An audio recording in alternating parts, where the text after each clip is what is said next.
Christ Jesus, when all is darkness and we feel our weakness and helplessness, give us the sense of your presence, your love, and your strength. Help us to have perfect trust in your protecting love and strengthening power, so that nothing may frighten or worry us. For living close to you, we shall see your hand, your purpose, your will through all things. Once again, good morning, guys. Always remember to keep smile. For our attendance matter, I already sent to you our Google form to check your attendance. So, for our reviewing the past lesson, I am prepared here an activities entitled Pika. For the mechanics of the games, by the use of full of names, those 3 lucky students will pick a paper inside the bottle. Then they need to share their learnings in the class. Seems like you learned a lot from the discussion. Let's give them a round of applause.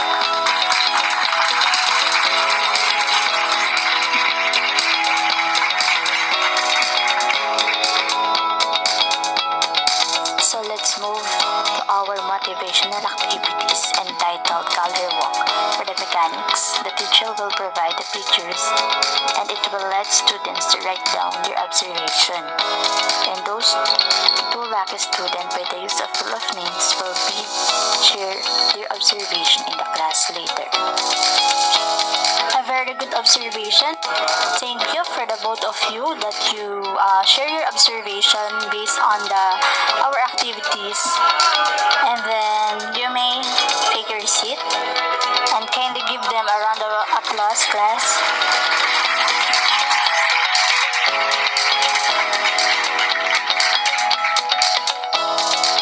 After the activity, what do you think our topic is all about? Let us see if your guess is correct. Very good, class. Our topic is all about curriculum evaluation in the classroom. Listen here all of your questions. I assure to you that all of your questions will be answered after our discussion.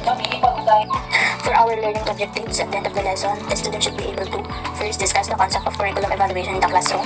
Second, appreciate the importance of instruments to assess the curriculum in the classroom setting. Third, make a self-reflection about the importance of curriculum evaluation in the classroom setting.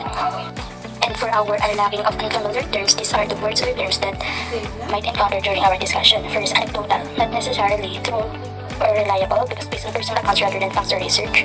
Gauge, an instrument or device for measuring the magnitude, amount, or abundance of something, typically with a visual display of such information. And last, pose, the specific position or attitude of the body, a deliberate display of emotion or intention, or even a challenging question.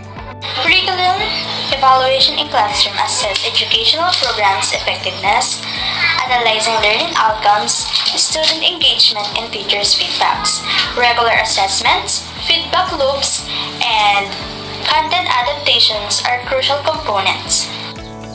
So let's proceed to the instruments that teachers and administrators use in collecting data.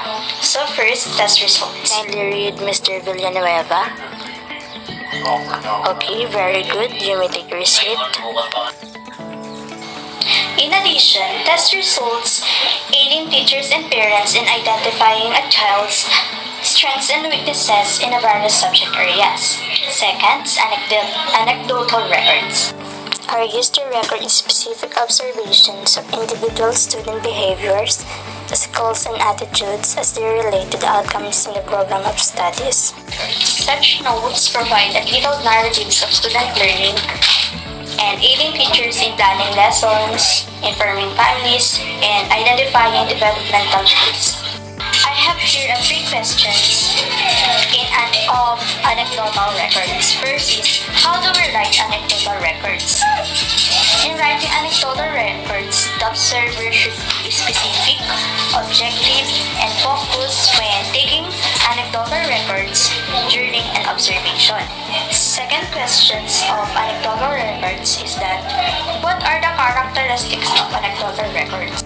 First characteristic is our accounts of something or someone observes or experiences. Second, the information in records must be descriptive and qualitative in nature. And for the last is, they are often used to describe a particular behavior or how people react in a specific event. And for the class questions for anecdotal records is that how do we use anecdotal records in a classroom?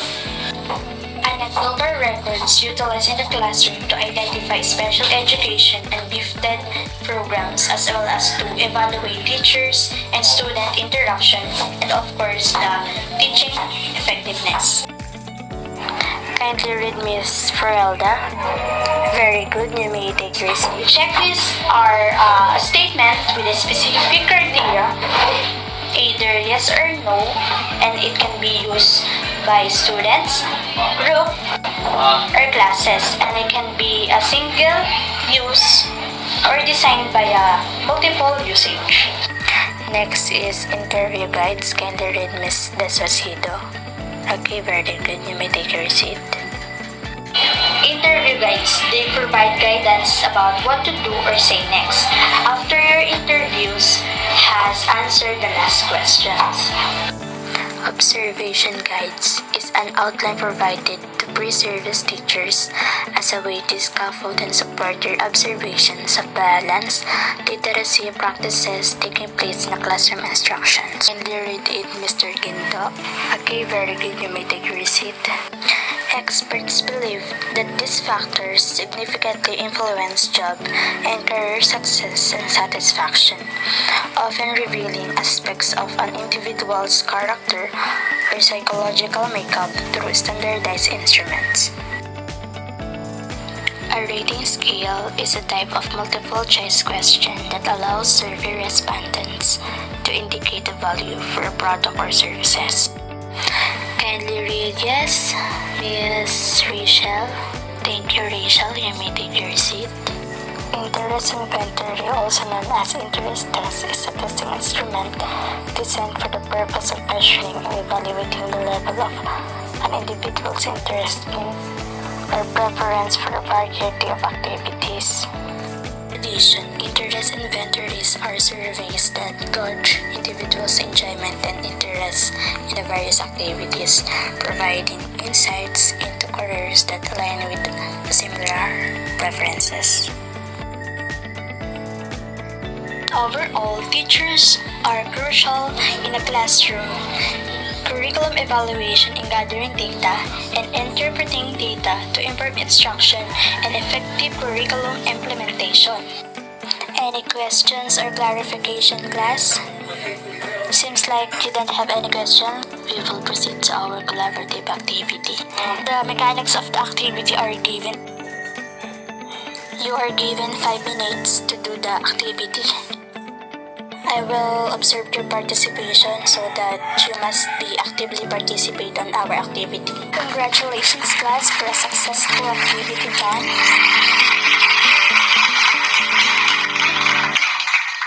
We will proceed to our writing assessment entitled Listen, Learn, and Write. You may write your answer on the class-wise paper and we'll pass it later.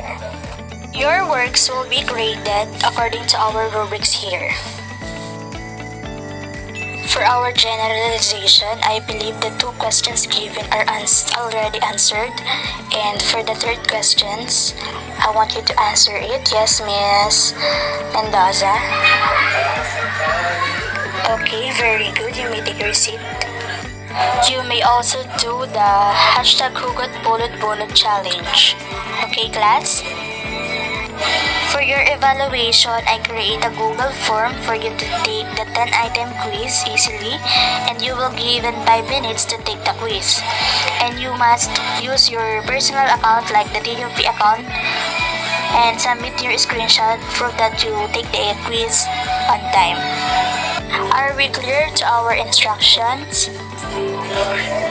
Okay, class, very good, you understand. For your enrichment activity, conduct a research explaining the important concept of curriculum evaluation in the classroom setting for you as a student. And for your follow-up assignment, write a self-reflection about the importance of curriculum evaluation in the classroom in your future teaching profession.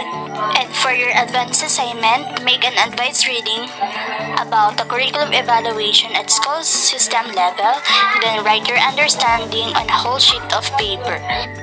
And here's our references. If you have any questions, you must visit this reference. That's all, class. Thank you for this wonderful session, and reminders that don't forget to take your quiz, okay? See you next week and keep safe, everyone. Goodbye, class.